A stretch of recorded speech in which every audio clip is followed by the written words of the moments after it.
Welcome back, everyone. Today, I'd love to introduce Gary Kugel. He's an esoteric astrologer and theosophist. He has a bachelor's degree in metaphysics through Clairgate College.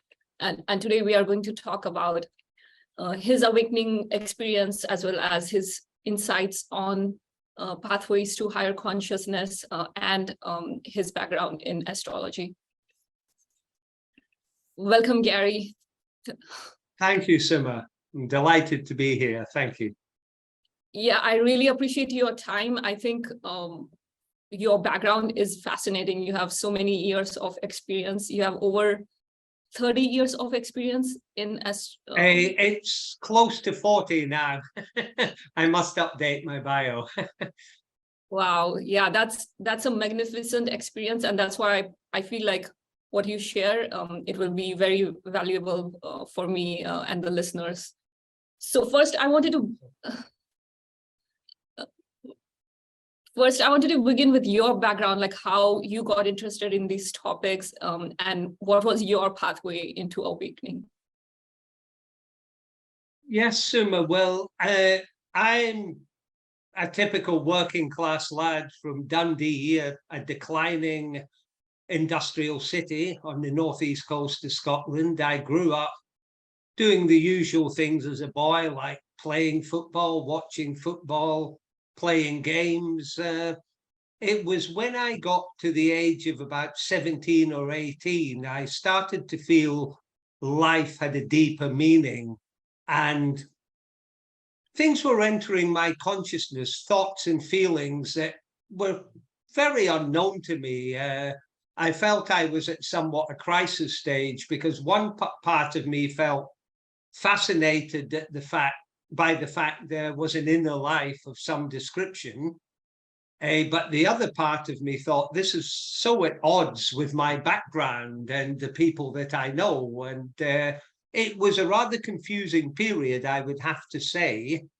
I felt a bit frightened by my thoughts and insights, and I kind of repressed them, kind of buried them, because I felt I just wasn't going to fit in with society as a result. I mean, quite amusingly, at one point, I harbored thoughts that everyone else that I worked with and knew had probably worked out what life was all about, and they were waiting for me to catch up.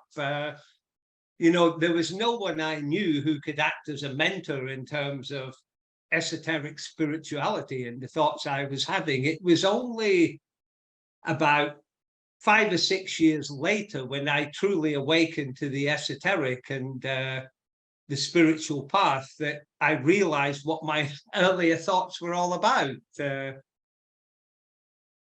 What do you say your like main realizations were on this pathway in awakening? Yeah. My realization was almost instantaneous when it happened. I'd been thinking for a little while about self-improvement. I thought, I don't just want to have a career, go out drinking, socializing at weekends. There has to be more to life. And I started to withdraw a little bit. I had a steady girlfriend. We were taking a break in London. We were in the Oxford Street store, Selfridges, and we saw a number of tarot cards, and that was always something I found quite fascinating. And I stood there looking at these cards, and a gentleman behind me spoke in a soft American accent saying, "Do you study these cards?" And I said, "Well, not really, but I find them interesting." And he said, "The symbology in the cards is very good for spiritual development. Spiritual development's a very good thing to get into." And he walked away, but he planted the seed. Immediately I thought, spiritual development, that's really fascinating. And I kept talking to my girlfriend about it over the next couple of days. We were at a theatre production in the West End, and at the end of it we came across the shop Mysteries with lots of tarot cards and esoteric books in the window, and instantly I said to my girlfriend, well, I now know what my life is about and why I am here on earth. And she said, it is fascinating, but it would make everything else in life seem rather uninteresting. And I said, well, that's how I feel about life anyway. So that part of the transition will not be difficult. And that was when the spiritual path really began for me. There was definitely a certain awakening. I was very raw and inexperienced in terms of spiritual knowledge and how to apply it, but I did immediately feel connected with life and start to think, what can I really do about this? How can I connect further? What can I do with my life whereby I can be involved in spiritual matters? Because there weren't too many options other than, you know, the Christian tradition, really. I was aware of nothing else at the time. So that was the start for me. That was what I would call the first awakening. And what were the further unfolding of that? Was because for and I don't know if you experience some of those things. Like for different people, it's different. Like many people open up in different ways. Like for some people, it could be like, for example, non-duality, where it's like a click and you realize the nature of reality. Whereas with Kundalini awakening, it could be kind of like a process which happens gradually. So how would you describe your pathway was like? Well, my pathway, I felt when awakening to higher things, I had a feeling I'd done this sort of thing before.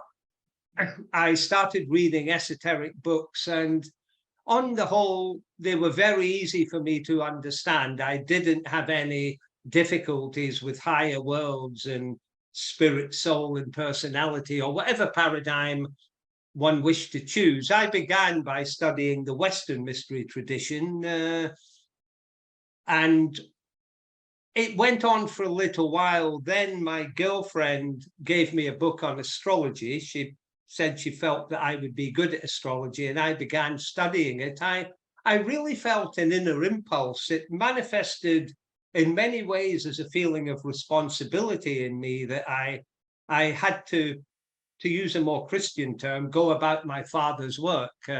No sexism intended here. I'm using the word father as a metaphor for spirit, of course. And that was how it felt with me, an interior drive, an impulse to higher things. I think in the late 1980s, this was about 5 years after what I call the first awakening, I learnt transcendental meditation, started to practice it regularly. And this introduced me to the Vedanta teachings.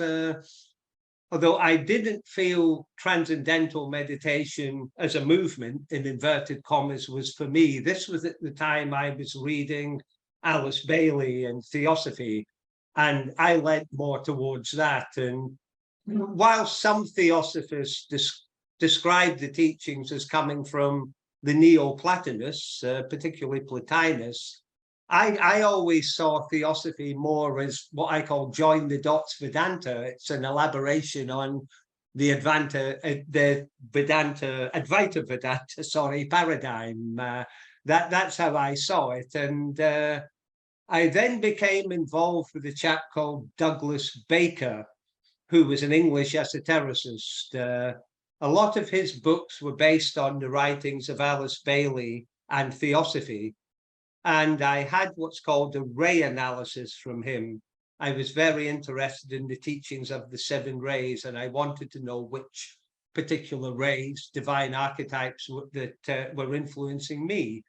And that led to a connection with his group, the metaphysics degree, tutoring on the course, and switching from being a self-taught traditional astrologer to being an esoteric astrologer based on the methods which he had introduced. That is my background in terms of awakening to the spiritual path. I won't pretend it's all been sweetness and light and been easy, because as Madame Blavatsky, the co-founder of the Theosophical Society, said, when one treads the path, all that is good and all that is evil surface, and things from our past lives come up to be dealt with. The soul wants to ensure that we are a worthy spiritual instrument before it's going to infuse us with its energies. So we are placed into testing situations as a result.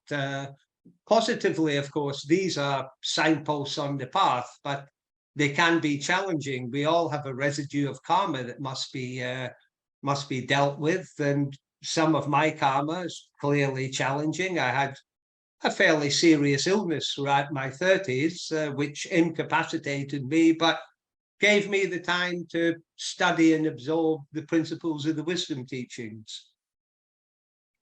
That's a very wide spectrum of experience, Gary. Thank you for sharing that. And that's why you would be a great guest to ask this question, since you're also familiar with Advaita Vedanta as well as theosophy. Yeah. There are so many different opinions when it comes to awakening in general. Like there are some opinions where once that self-realization occurs, there are opinions about that is it. Like there is everything, any more concepts one creates, like that is more creating more illusion and more kind of like living in the mind. And whereas there are some opinions where that self-realization is the first step, beginning towards the expansion of higher consciousness. I would love to get your input on what is your view, as well as how to navigate between these two different opinions, sort of. Well, I'll give you my view in that I think when we awaken to the spiritual path, for most of us, it's a resumption of our work in earlier lives, and we're all at a different stage of unfoldment.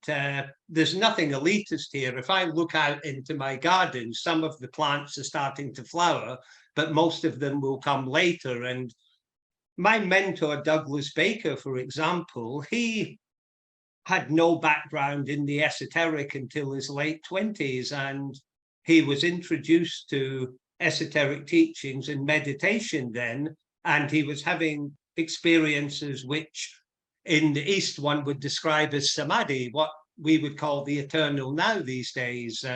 But that was obviously based on his level of unfoldment in previous lives. And the same, of course, for other, what I would call advanced souls on our planet. So I think the awakening, it really depends on the evolutionary history of the individual and their existential psyche in this particular life, because that is how they're going to perceive the awakening. But mine was very much psychological, but I would say it was also a matter of vibration. I can perceive very easily when, to use simple terms, when Big Gary is in control, and likewise when Little Gary is in control. It's a very different feeling, and that began probably from my experience in London that I outlined to you at the beginning. How would you describe these unfoldments? You have shared in some of your talks different levels of consciousness. Would you be able to share that today? Absolutely. In terms of the theosophical paradigm, the personality is a mechanism by which the soul contacts the physical world to realize its evolutionary purpose. The soul is the instrument of spirit, or what theosophy calls monad. If I start at the monad, we are part of a vast solar consciousness, which in turn is part of a vast consciousness comprised of 7 solar systems. It's a heart chakra within these 7 solar systems. And for our solar system to evolve, the great life within it, its component parts must evolve. That's us, the monads, our spirit. And we undertake a descent down the planes of consciousness into matter to develop hitherto latent qualities. By the long evolutionary journey, of which the densest, most challenging level is the physical, by demonstrating what spiritual teachings call spiritual staying power, the ability to radiate and express our spirituality, regardless of what is going on around us, whether we're rich, poor, in difficult or good circumstances. By doing this, we take the experience back to the source of our being, the soul of consciousness, and that becomes something greater than it was. Now, to achieve this, spirit itself doesn't descend down the planes, it adopts mechanisms. What the wisdom teachings call the soul is a reflection of spirit. And the soul is looking on behalf of its Father in heaven to experience all that life in physical form has to offer in the various races, cultures, civilizations of our world. It wants to experience everything. And the soul exists, we talk of three planes of consciousness: the plane of divine will, the plane of love, wisdom, and the plane of abstract thought. And whenever we as personalities express these qualities, it contributes to the evolution of the soul. The soul is formless, but we depict it as a lotus-like structure, unfolding petals of knowledge, love, and sacrifice. Now, the personality is the instrument of the soul. We have a physical body, we have an emotional or astral body through which we feel, and we have a mental body or mind. And spiritual development is about fusing these into a coherent structure so that the soul can infuse the personality with its energies and qualities. And we do this by constructing what Theosophy calls the Antakarana, or sometimes the rainbow bridge, the bridge to the soul. This is achieved through our spiritual disciplines, such as meditation. And at the moment, the current frontier of human consciousness is abstract thought, the ability to think about matters which relate neither to our survival instincts nor the fulfillment of any of our desires. And we can develop this through studying various spiritual and esoteric teachings, but especially through studying symbolism, cipher-like characters, the symbolism of dreams and the symbolism of myth. And in doing this, we're operating at a level beyond the intellect.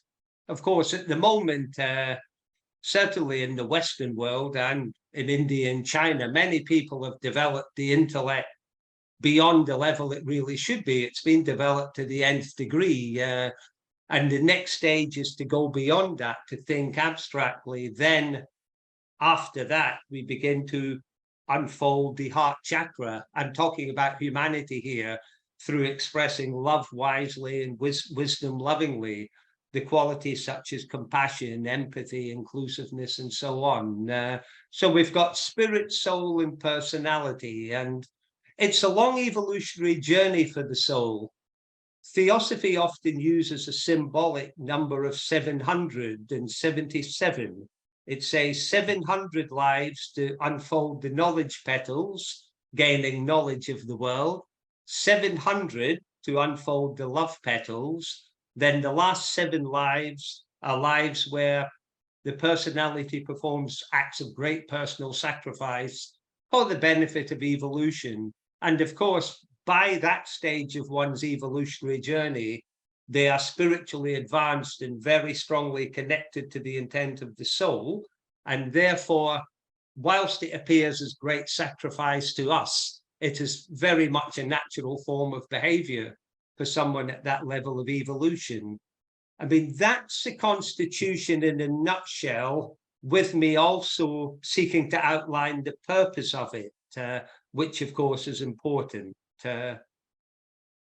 And these are the 7 planes of consciousness also discussed in Theosophy? Yes, there are variations. Madame Blavatsky gave one set of 7 planes, and Annie Besant, followed by Alice Bailey, gave a later one, which is the one I tend to embrace. So we have at the top what is called the Logoic plane, where spiritually we're all as one. Then the next plane is what they call the Monadic, where our spiritual nature extends itself downwards, one plane below. That is as far as the monad can go down. Due to the purity of its vibration, it can't go lower. And that's why it adopts a soul and then a personality. And the planes of the soul, they use the terms Atma, Buddhi, and Manas. Atma, divine persistent will. Buddhi, love wisely applied. Wisdom, lovingly applied. It's all the heart chakra stuff. And Manas relates to the higher mind. And then we have the lower Manas, the lower mental plane. Well, the mental plane is actually the lower and higher mind together. And then below the lower mental, we have the astral or emotional. And then we have the physical. With the physical, I'm including quantum levels, what Theosophy would call etheric. You know, the physical body has underlying it an etheric matrix. And it seems like most of us usually are on the physical plane. Our consciousness is in the physical plane, and some of them, it seems it's opening up to the astral plane. What do you think the astral plane or dreams, what role do they play in the awakening of consciousness? Yeah, well, the astral plane, the plane of emotion, feeling, is also related to desire. You know, and you'll be aware of this. Indian teachings talk of karma manas, or mind contaminated by desire. But desire is important. It's healthy when the soul is using personalities to explore the physical world. It's only at the stage when the spiritual path beckons that then desire must be overcome, transmuted into higher qualities. And the great battleground, the Kurukshetra of the Bhagavad Gita, is, you could say that is particularly related to the astral plane and the factor of desire. Of course, the astral plane contains many things of a human creation. There are astral counterparts to the objects in our physical world, not the very newest ones, and some that have disappeared, because when we donate astral energy to something, we are creating an astral counterpart. This is the world we enter, of course, in the sleep state. Some people who have continuity of consciousness are fully aware of what is going on in the astral plane, what they are doing, and they can bring it back into the physical brain. Most people cannot, or some people, when they dream, they're at the astral level and they perhaps have a waking dream, which is a good way for the soul to impress us, actually, to impress us with meaning. But most of us are not conscious on the astral plane, but we are functional there. It's just because the link between the astral body and the physical brain isn't sufficient in terms of the memories being carried through. But the more advanced one becomes, the more that they are able to do this. Although there are some anomalies. I have met people who are not particularly spiritual, but they are able to project their astral body both into the astral world, and sometimes they are able to project it and observe the physical world. I have come across instances of that. And it seems like there are many nuances on that astral plane, where it can also be an extension of the ego sometimes, whereas it can, with discernment, it can also be an avenue for expansion of consciousness. I feel like discernment is an important tool to use, because sometimes astral plane can also be kind of like taken over by the ego. I think you've hit the proverbial nail on the head there, Suma, in that the energies of the astral plane enter our aura through the solar plexus chakra in the abdominal region. And the astral body will synthesize these energies, and we can use them whether we want to pursue various desires or we want to be creative and spiritual.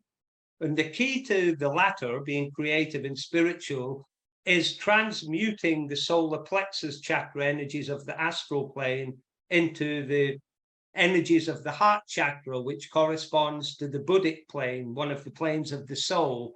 This is where the inclusiveness, the unconditional love, the compassion, the empathy, discrimination, what the Hindus call Viveka. There's a great book by Adi Shankara, Viveka Chidamani, The Crest Jewel of Discrimination. And yes, discrimination is extremely important. My mentor, Douglas Baker, he had the ability to project both his astral body and also his mental body.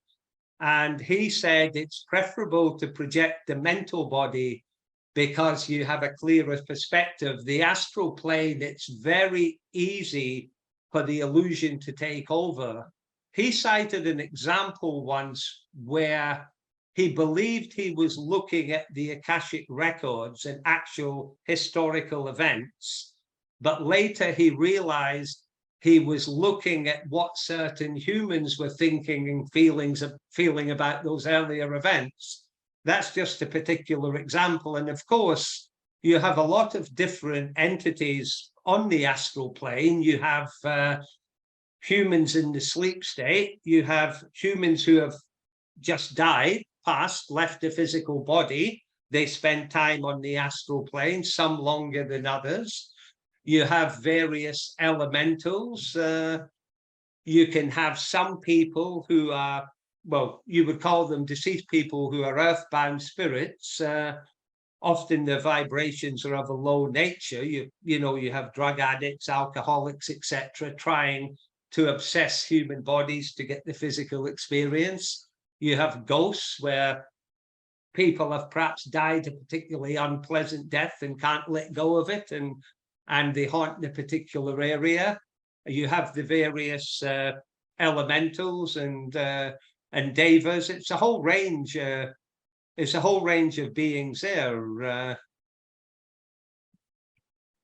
Yeah, and I think of course, all humanity's feelings and thoughts. I should probably also. I'm throwing a lot at you, Suma, and it's not rehearsed, so it's off. But you have different levels of the astral plane, what Theosophy calls subplanes. And at the very lowest level, you've got very dark, dense vibrations, people of a very dark nature. I think the Catholic concept of hellfire would come from that, because it would interpenetrate the core of the earth. And at the upper levels, you've got the various heaven worlds, heaven of the Christians, the Valhalla of the Norsemen, the happy hunting grounds of the Red Indians, and so on. But that's not the true heaven state. That comes later when the astral body's been discarded. But you've got so much going on, and you think of all the feelings that are being generated continually by humans and all the thought forms, etc. Yes, a lot of discernment would be required. I was having a discussion with someone recently about the potential for a nuclear holocaust. And I said, well, initially, we'd probably be carrying on our business in the astral world, completely oblivious to the fact that it had happened, because we would just be thinking and feeling and creating the images round about us. But we would then start to see objects, etc., and feel energies that were incongruous to physical life, and think, oh, wait a minute, wait a minute, but this is not the physical world. I'm digressing slightly, but it's a really vast subject. If to gain insight on it, I would recommend a small book by the Theosophist C.W. Leadbeater called The Astral Plane. Or if you want more comprehensive information, there's a compilation of Leadbeater and Bessett's writings called The Astral Body by a gentleman called A.E. Powell.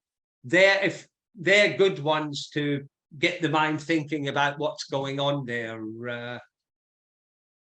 Yeah, I think it's very valuable to be aware of those dynamics in astral realm, especially because there is so much happening over there.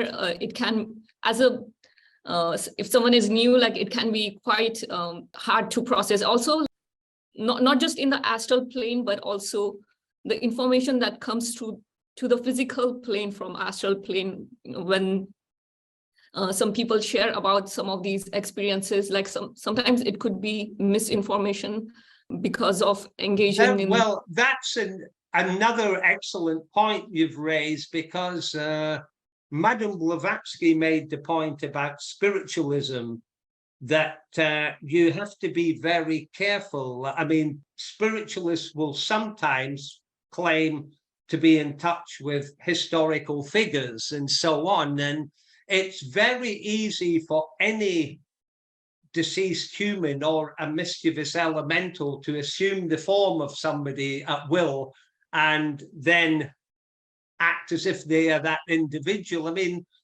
I would say that these spiritual guides can be helpful for sure, but you can have the instance where someone wants to do good and just say, for example, they assume the form of Plato and start conversing with a clairvoyant. You know, if the clairvoyant isn't discerning, you know, they're telling people, well, I'm in touch with Plato, whereas from a theosophical point of view, the likelihood of a soul like that hanging around on the astral plane are, well, slim to none. Very, very slim to none, I would say, the chances of that happening.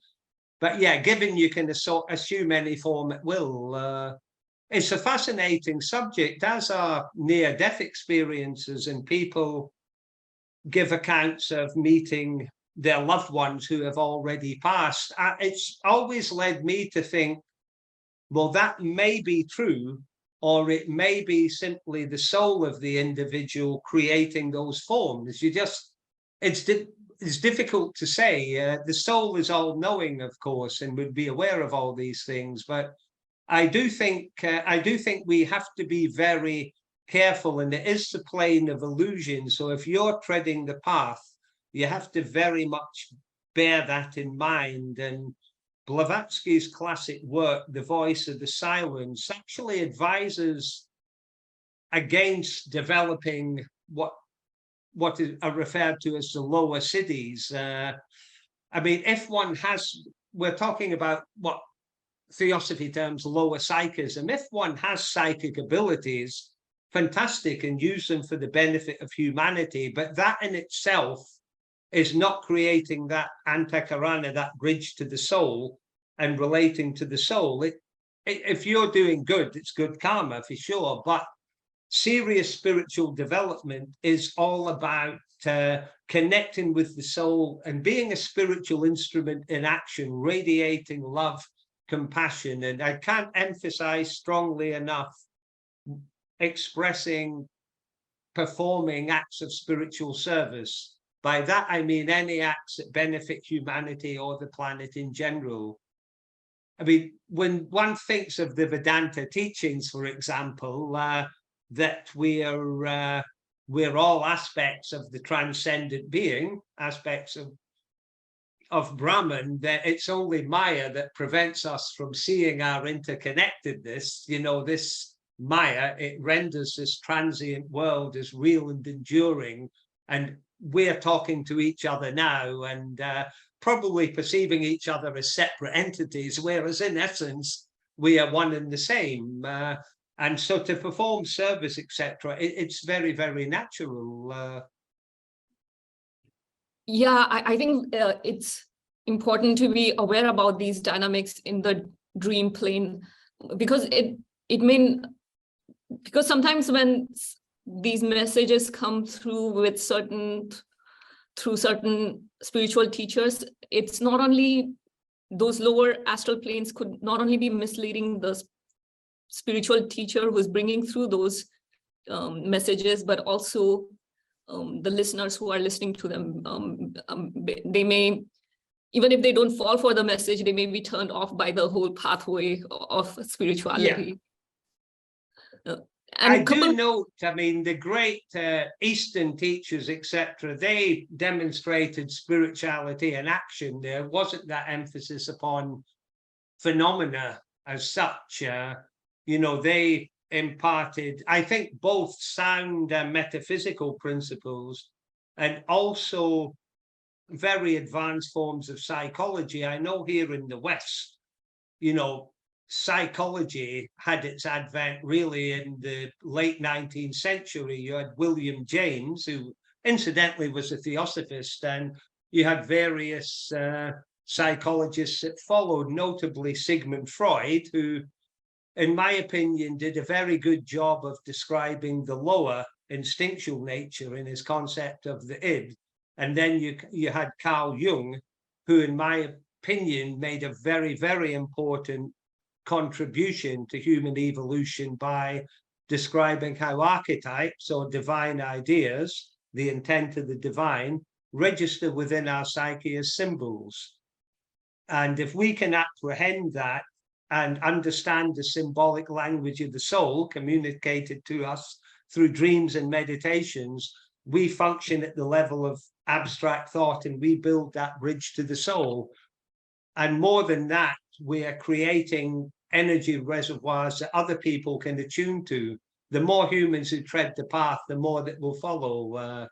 Rupert Sheldrake described this recently in his concept of morphic resonance, how the various species on our planet inherit a collective memory generated by their ancestors. And this applies to humanity as well. And of course, you have the modern concept of archetypes where people talk of particular roles they find themselves in life, perhaps as a victim or a martyr or a pioneer or a prostitute and so on. And they are more human expressions of the divine ideas or reactions to them.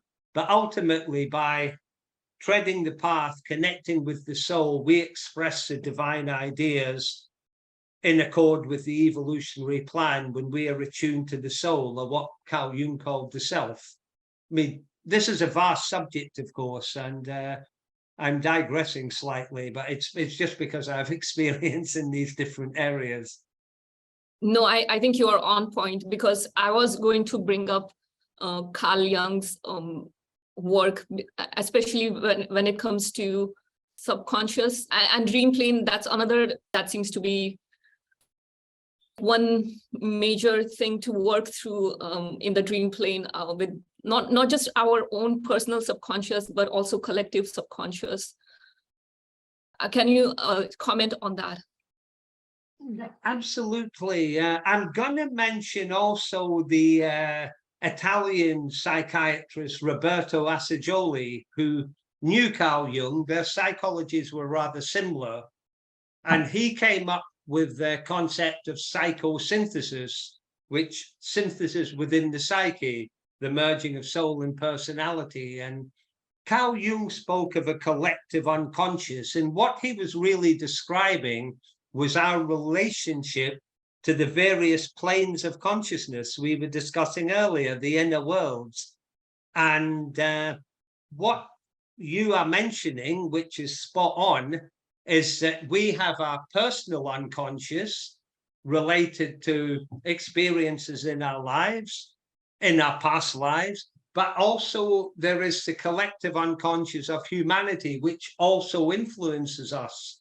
And that's only natural. And similarly, you know, we're influenced by the astral world, the mental world, and so on. Now, Assagioli, he divided Jung's concept of the unconscious up into three layers. He had the lower unconscious, which is feelings of shame, fear, guilt, anger. Freud's id would be found here, those instinctual animalistic drives. Then there was a middle unconscious, which relates to everyday human behavior and the various skills we learn, like riding a bicycle, driving a car. You've learned how to operate Zoom and all everyday behavior. But above that, you have what he called the superconscious, which relates to the soul and our spirit, the monad. And when we tread the path, we have to deal with the lower unconscious when we are seeking to reach the higher unconscious. And all these levels are not completely distinct. There is a relationship between all of these, and that's important to bear in mind. But what Jung did, which was so important, was introducing the concept of symbolism, not just like in the past, you had cipher-like characters, perhaps depicting esoteric truths, such as the alchemical diagrams. But Jung also spoke about the symbol-making capacity within the psyche. Now, you and I, we've had different life experiences. We view similar but not the same objects in our daily lives. And these experiences and objects, they represent a lexicon, a language with which the soul can communicate with us. And the challenge for us, of course, is to understand this. Now, I'll allude to astrology here because Douglas Baker's form of astrology offers a key towards interpreting the language of the unconscious, because he relates all human experiences and all the objects and circumstances of the outer world to astrological symbols in one's birth chart. And one can, what he calls, proposition the unconscious, write down the placement in the chart in question and await symbolic feedback in dreams and meditation, and perhaps in what Jung called synchronicities, where there's a concurrence in the outer world with what is going on within the psyche. What Baker was trying to do, and what I believe he has done, is create an effective Rosetta Stone of the unconscious.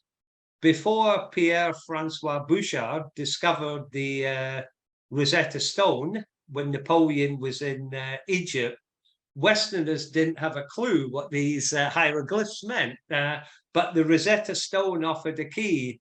And I often use that analogy of Baker's astrology, what he calls the Claregate method, as representing a Rosetta Stone of the unconscious.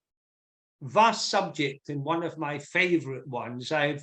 My last book on the symbolism of the Greek hero myths, that was an exercise in abstract thought, looking at the hero quest basically as depicting the challenges and rewards of the spiritual path. I have Jung to thank, and particularly the great American mythographer Joseph Campbell, for that particular piece of work. Yeah. And I wanted to ask you about what you mentioned. I had a follow-up question on subconscious or unconscious realm that we explore in Dream Plane. It seems, and correct me if I'm wrong, Gary, but it seems like the unconscious material one can experience in the dream plane, and it comes to awareness. Although it all happens in the dream plane, it seems like it can create a lot of opening in the waking state, because once one becomes aware about that subconscious realm, you are more aware about where some of certain thought processes are coming from, like not only yours but also others, like where certain actions can be arising from. It's not hidden as before, like a lot of work to get more and more clarity, but it seems like working through that unconscious realm in dreams, it brings through a lot more clarity in the waking state. I think, yes, I would suggest in terms of human psychology,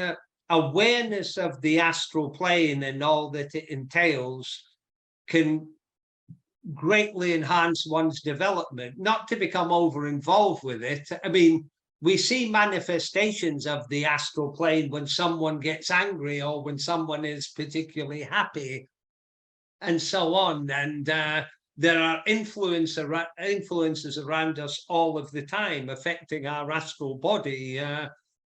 Even when watching television, just think of all the things you can witness in an evening's television that affect your astral body. You can watch murders, rapes, you can watch marriages, people falling in love and so on. And it's accelerating the human condition. But the challenge is to elevate our consciousness beyond that. I should also say with dream, not every dream is coming from the soul to impact us with symbolism and guidance on the path. Often our desires that come from the astral body are reflected in dreams. you think of adolescents having sexual dreams and so on. That, well, adults have them as well, but you know, they tend to be particularly powerful in adolescence, and that is simply the desire body, the astral body, you know, seeking gratification in the astral world. I mean, that's another thing to think of in the astral world. We have this developing metaverse now, and that is going to be very similar, I feel, to astral consciousness. You know, you put on a pair of glasses and you can see this virtual reality, and you can sense and feel it. And that, just like humanity, there's good and bad on the astral plane, you know, and you think women on the astral plane are attractive, you know. Well, these days they can be attractive to other women, they can be attractive to other men, but you can now also have brutal base type individuals who are attracted there. So you may find the astral bodies of the women want to congregate together as a means of protection and so on. It's really, there are vast differences with the physical because of the magical element, you know, creating your own reality, but similar principles apply in terms of human feelings and desires. And can you share about like how, why archetypes they seem to appear as you expand your consciousness? Like what's the role of that in expansion? I'm grinning slightly because once Douglas Baker said to me, this was before I'd written either of my books, he said, if you were going to write a book on the esoteric, what subject would you choose? And I said, archetypes. And he grinned. He said, I knew you would choose the most difficult subject. But I'll start again saying that they are divine ideas. They are the intent of the solar being. And they are expressed in their pure form on the planes of consciousness where the soul resides, and then they come down into the human aura. And it depends on our evolutionary development if we can express the archetypes in accord with what the divine wants, or if our desires distort them somewhat. But this has been an ongoing relationship since humanity materialized onto the planet. We've had these divine ideas and humanity seeking to respond to them. And this has created many energy reservoirs at astral and mental levels, which are also described as archetypes, which greatly condition human behavior. You know, just say, for example, when you become the president of the United States, I won't mention names, but anyone who assumes the role, as well as their existential psyche, there is a massive archetype, a massive energy reservoir that they are attuning to and being influenced by. And that applies to all occupations, but things like that a lot more so, because occultly there's so much energy getting projected onto them in that particular role. And that's important. But treading the path, we seek to go beyond these standard forms of human behavior by building the bridge to the soul and attuning to the intent of the planetary and solar consciousness. I hope I'm making it clear. It's a vast, vast subject, but basically, look at it. I'll bring in Eastern teachings and the word yoga, which is a Sanskrit word meaning to yoke. And in essence, what we are doing is yoking our consciousness to the soul.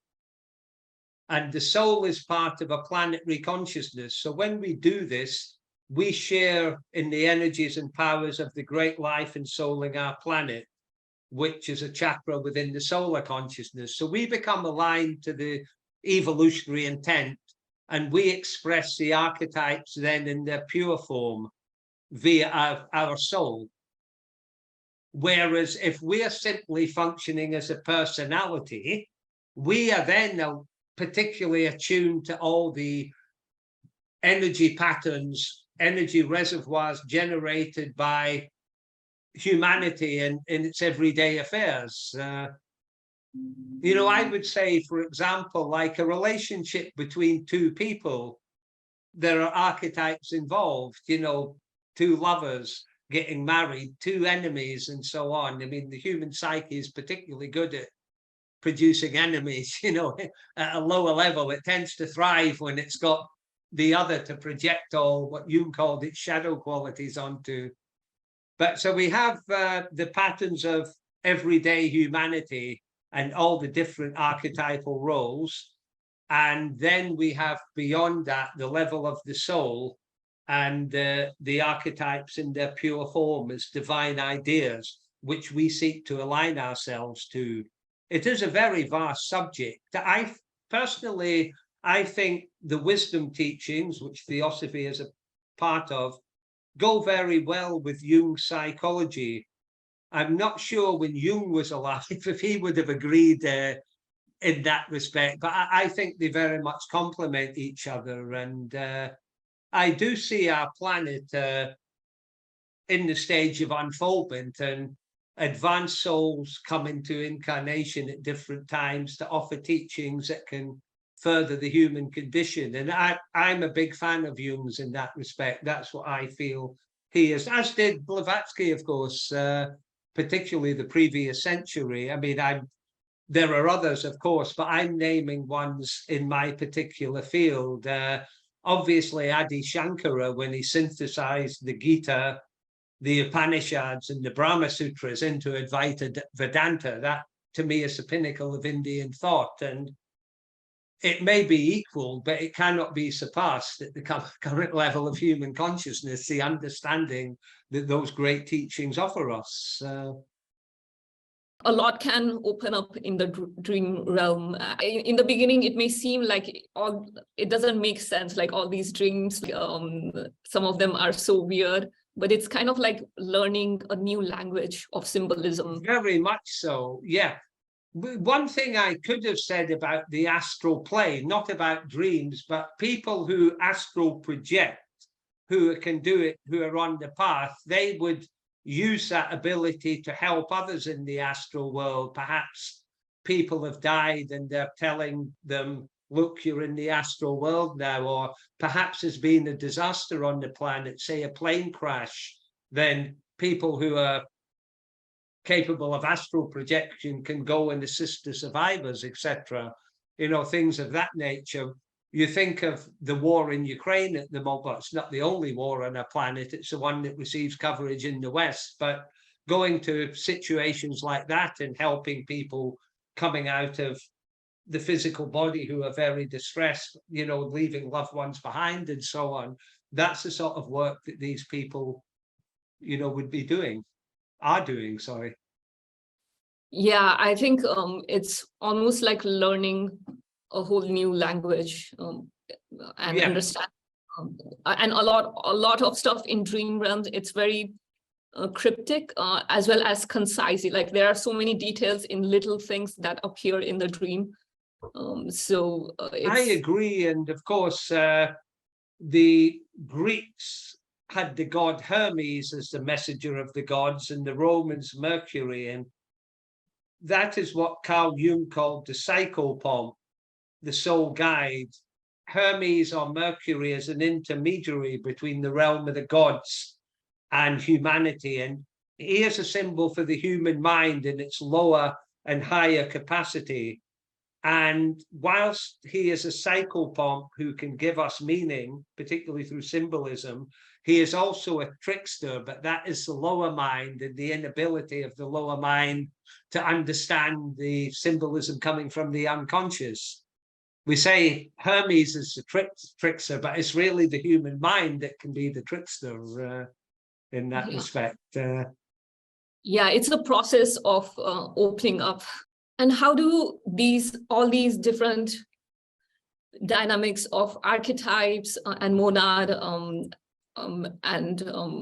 astral realm influences, what role do they play in astrology? Like how does that knowledge extend to astrology? Thank you. You've just anticipated what I was going to talk about. Yes, because the astrological natal chart It's our personal mandala. It's our route to wholeness of being, where it indicates our potential in terms of unifying soul and personality. The soul chooses to incarnate at a particular point in time and space where the astrological conditions are in accord with its intent for the life ahead, what we call the soul's purpose, and also when they relate to one's karma, the karma that the soul is looking to dispense with in the life ahead. Now, when we consider the astrological chart, the planets represent various psychological drives.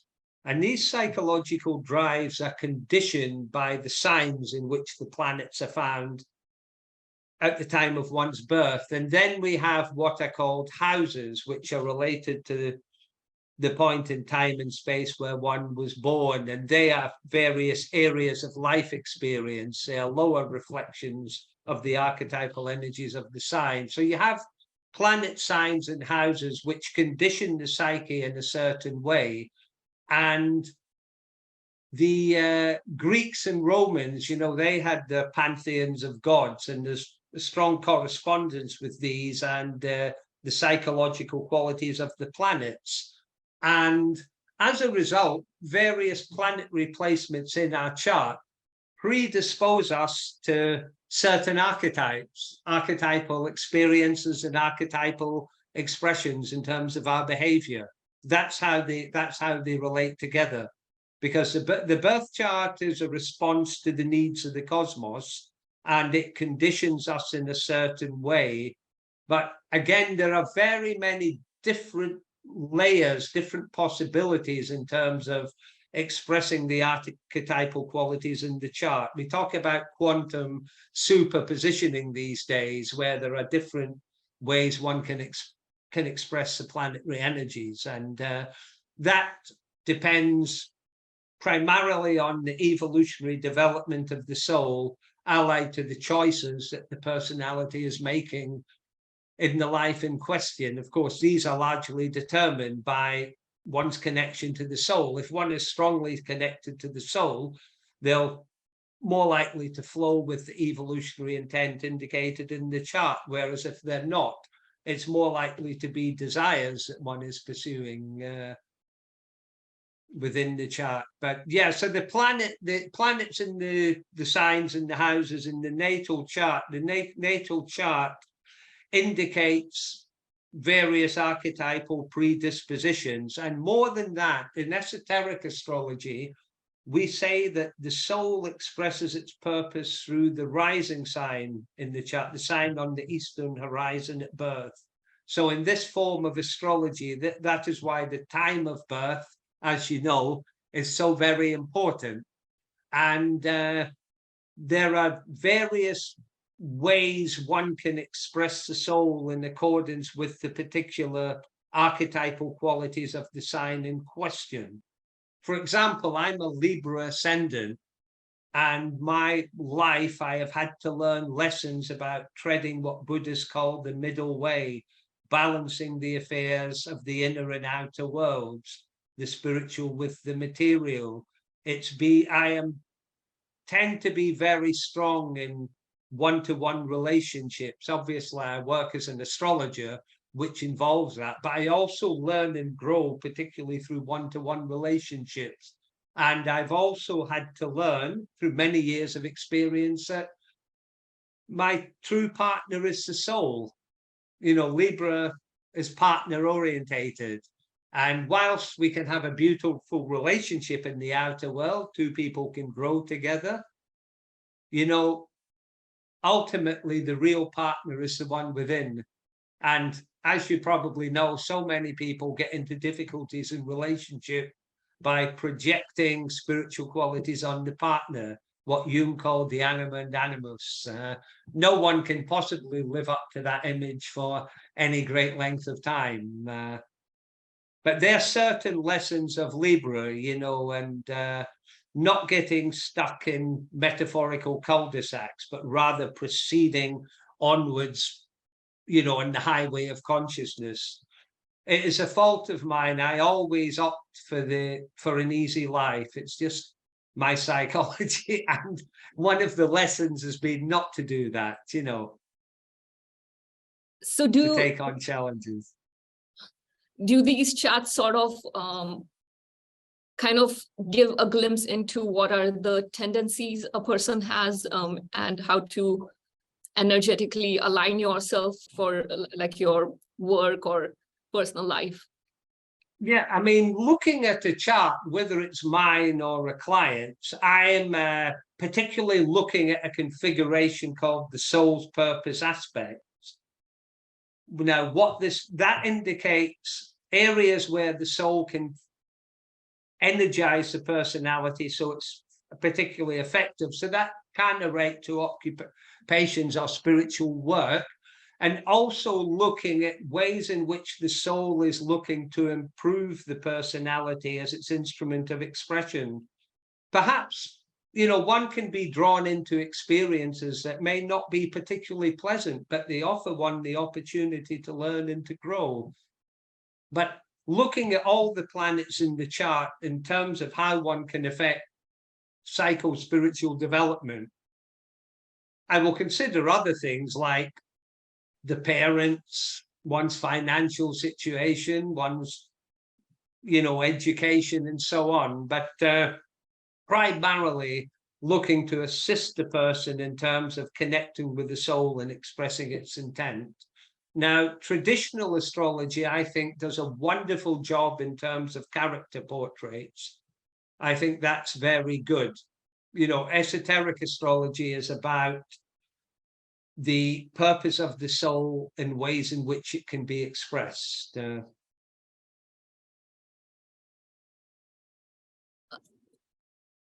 So when it comes to free will, is astrology kind of like an antithesis to free will, or does it provide a room for free? That's a very good question. We all have free will, of course. There is the famous Mahavakya of the Indian teachings, Tat Tvamasi, or I am that. And when we realize that we are a soul in a body and comply with the intent of the soul, that is when free will effectively becomes meaningless, because we are implementing the will of the soul, which is in accord with the evolutionary intent or divine plan. But free will is not in any way denied, and of course we're all making our own choices constantly, but ultimately when we align with the soul, we then act as its instrument of expression. And sometimes personal will may not understand or grasp the extent of divine will. Maybe at some point in future. Yeah, very much so. And I think the symbolism of the Bhagavad Gita with the good and righteous Pandavas and the self-serving, desire-driven Kauravas depicts this wonderfully. And as you probably know, Arjuna is initially terrified at fighting the Kauravas because he's got friends and teachers within the ranks of the enemy. And it's only the manifestation of Vishnu through Krishna, the charioteer, that he has given sufficient knowledge and insight that enables him to participate in the war, which is good and righteous. But he has to deal with all these people in the ranks of the Kauravas who represent aspects of the human psyche that we hold dear, or may hold dear, but must be dealt with if we are to align ourselves to the divine intent. And similarly in terms of free will, because well, to take it beyond that, it's a brilliant question, Suma, because I think with free will, we can be driven by the lower nature when making choices, but also I think the soul puts us into situations where we must seek to effect the correct choice on the basis of what we know and feel. I always try to make decisions like that based on the transcendentals of Socrates, which Plato described as truth, beauty, and goodness. It's a bit like the planes of the soul, expressing those qualities. Yeah,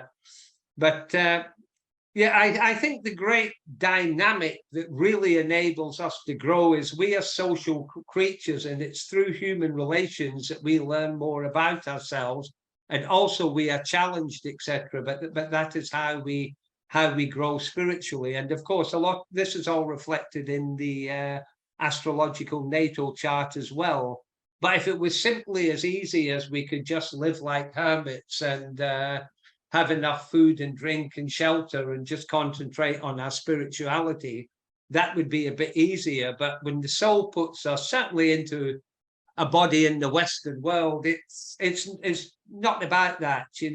There is that social dynamic that we must deal with, and seek to align ourselves to the intent of the soul. And that is where esoteric astrology, I believe, is very valuable, because it can point people in the right direction. I had a client yesterday, and I would say 80% she was on the right track in terms of expressing her soul's purpose, in terms of what she was doing. I made a few other suggestions, but she thought it was great that someone who she hadn't confided in about these matters had confirmed a lot of things that she felt was intuitively correct. I mean, there are many people who are attuned to the soul who've never heard of esoteric astrology and don't necessarily need it, but it could still be a valuable tool in terms of personal insight and looking at the dynamics of the psyche in terms of how the planets relate to each other, the signs and houses they are placed in. I would recommend that. I would recommend that everyone learns some basic astrology just to get a bit of insight into drives within their psyche. So then they become aware when they're manifesting. And it's only by becoming aware of these, we develop the capacity to harness them, to control them, and to use them effectively. Is this something that can be learned without can someone who is not on a spiritual path, is it something like, for example, engineering, where you just learn some concepts? Yeah, well, there are people who simply use astrology for business, for example.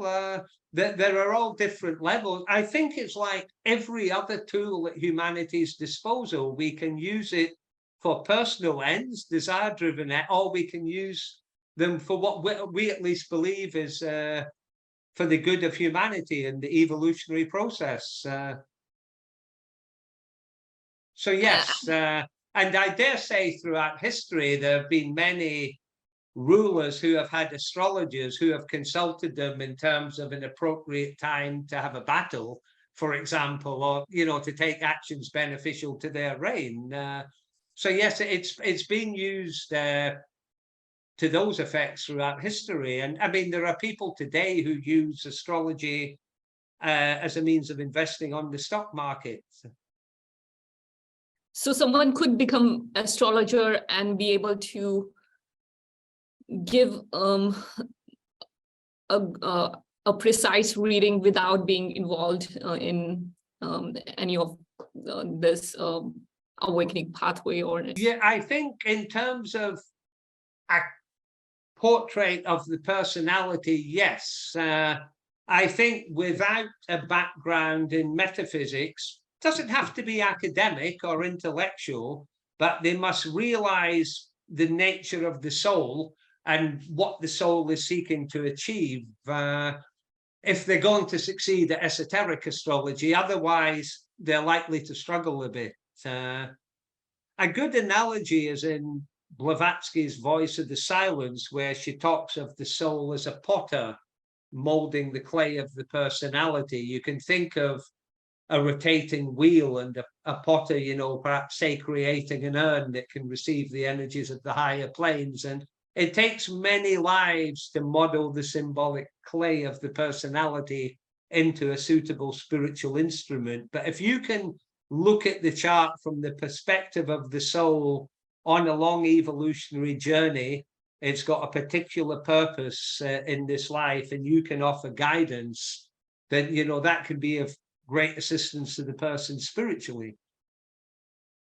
And extending that to the collective movements that are happening, Gary, for example, in theosophy especially, there are ideas around like how on an evolutionary path, once we go too far into the materialism, there is a point where we would be making a U-turn and trying to return back to the higher consciousness. I would love to get your insight from astrology point of view. Is that something that matches with what you are seeing from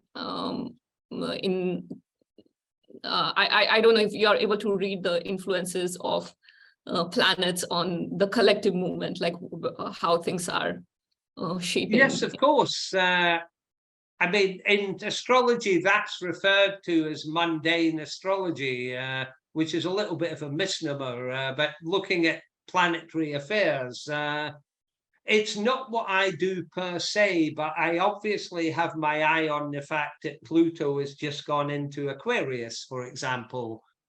Aquarius rules humanity, it rules groups, it rules psychology in the form of astrology I practice. It also rules the internet. The Aquarius symbol is like a www. The Aquarius rules frequencies. Now, Pluto is governed by the first ray of will and power. So it rules force of will, it rules control, it rules what we might call the Shiva aspect, where there is destruction as a means of enabling creation to occur. So keeping it simple like that, we're both aware, of course, the internet is a magical tool. Douglas Baker felt it was a forerunner to telepathy, and it is indeed a form of telepathy. You know, you're in the States and I'm here in Scotland, and we're communicating through waves and looking at each other. But also with the Pluto factor in control, you know, the internet is certainly being used to control people in terms of commercialism. Our internets and phones, etc., you know, are part of this. I don't like using the word conspiracy. It's not perfectly right, but the internet is being used very much for commercial purposes.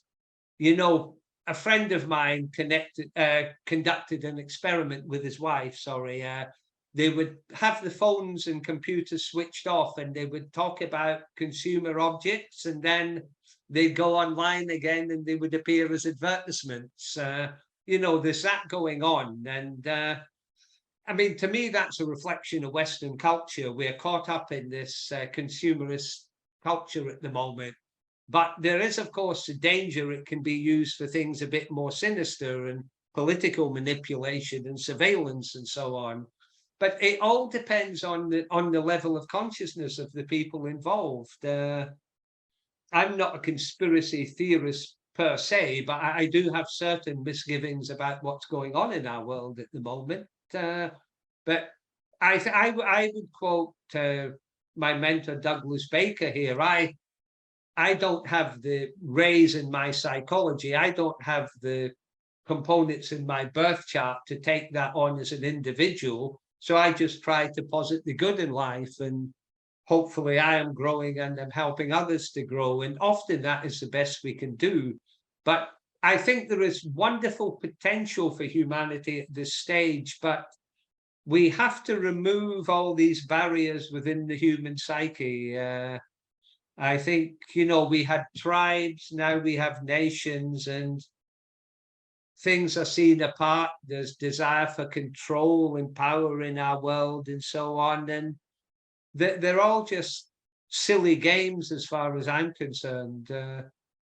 You know, we have to awaken to the fact that we're all aspects of one divine life, and that we're all here to learn, to develop and grow.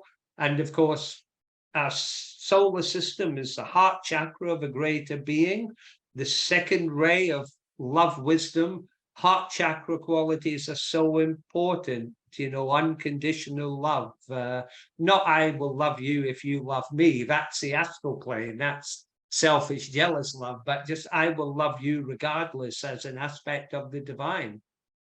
These are all very important. And I think there is great potential, but I suspect there will be destruction as a means of effecting renewal. It's quite an obvious statement, but I think our existing socio-political structures will have to change for that to come about. So you mean I digressed a bit from your initial question about the astrology. I hope you don't think I'm over opinionated. I was just trying to elaborate a little bit. No, you are more than welcome to express your opinions. I was meaning to ask about, for example, would topics like these, like metaphysics and astrology, would they continue to stay kind of like low-key topics which are out of not really mainstream, or do you see some of that changing in near future where there will be more interest in these kind of subjects? That is a very good question, and I think obviously it's a very, very important matter. Aquarius is governed by the fifth ray of concrete knowledge and science, and the seventh ray of ceremonial order and ritual. It has a bit of second ray love wisdom as well. But I mentioned that because I think we will see vast developments in the field of quantum physics and related substances. Alice Bailey stated that science would discover the existence of what we refer to as the soul. And that might be a bit further down the road. Well, it is, but the implications are absolutely immense in that respect. I also think, I'm very cognizant of the fact that whilst theosophy is a wonderful paradigm, it is a paradigm. And as human consciousness expands, the paradigm will expand, and we'll see there'll be new forms of understanding. And I feel quantum physics and related subjects, because of the Aquarian age we're now in, will provide a key here. I have no background in either Newtonian physics or quantum physics, by the way. I'm talking as an astrologer and metaphysician here. So it seems like from what I gather, it seems like there are all these dynamics going on from an astrological perspective. Like there could be destruction of some old paradigms and expansion of some new paradigms. I think very much so. And astrology is important in that respect as well, because it's advising humanity how it should act at any particular time, and it's advising what the sort of psychological conditions are on our planet, how the energies are being expressed. But yes, I would like to see obviously humanity become more spiritual, to be aware that the earth is a school and it's a divine expedient where we learn and grow, and for us to treat ourselves and other people accordingly. We do have to love ourselves as well. I obviously don't mean in an egotistical way. I mean loving ourselves as an instrument of the soul and all that this entails, loving our uniqueness as well. We all have something to bring to the table in terms of spiritual evolution. Thank you, Gary. I think that provides a very wide spectrum of both metaphysics as well as astrology. I think you did a great job of walking through different planes of consciousness and then how what role it plays in the context of astrology. Is there anything you would like to share that I missed out in this interview today? Well, I'd like to thank you very much for being such a great host and asking such pertinent and resonant questions. I've very much enjoyed it. I mean, that's really what I would like to share. And of course, to wish you and anyone else who watches or listens to this recording every success in their spiritual endeavors. And to be aware that we're all working towards the unfoldment of our planet, trying to create a heaven on earth. And I would love to share your website. It's soul-centered-astrology, correct? .com. That's correct. Yes. Yeah, I'll share it in the description. Please feel free to do that, Suma. Absolutely. And if anyone wants a reading, they can get in touch via the website. And similarly, my 2 books are available on the website as well. If they want a signed copy, they're probably as well to contact me on the contact form first of all, if they wanted a signed copy of one of my books. Yeah, I surely recommend your work because you have put in so much, so many years of dedication into this. So it's definitely so many years of struggle between the higher and lower nature. Yes. And I want to thank the audience. If you find this type of content insightful, please remember to share your views and please remember to subscribe. Thank you. Thank you.